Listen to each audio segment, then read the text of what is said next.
ჩვენ კი კულტურის სიახლეებით განვაგრძობთ გადაცემა საქართველოს ფოლკლორის სახელმწიფო ცენტრის გალერეაში დღეს გამოფენა გაიხსნება.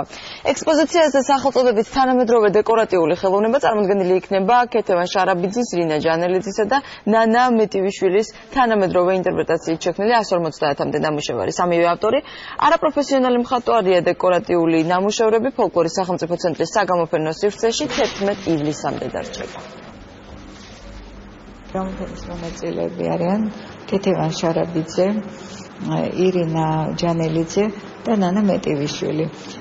ისინი არიან არაპროფესიონალი მხატვრები, დაამთავრეს საქართველოს პოლიტექნიკური ინსტიტუტი, ისინი სულ სხვა განხრით არიან, მაგრამ 3-4 წელია დაინტერესდნენ ამ ჟანრით და ძირითადად წარმოდგენილია ნამუშევრები პოპ-არტის და კოლაჟის სტილში. ნამუშევრები არის გაკეთებული სხვადასხვა მასალებით, არის ქაღალდებით, ეტიკეტებით, მაქმანებით, თექით, არის აი ვთქვათ ყვავილებით, არის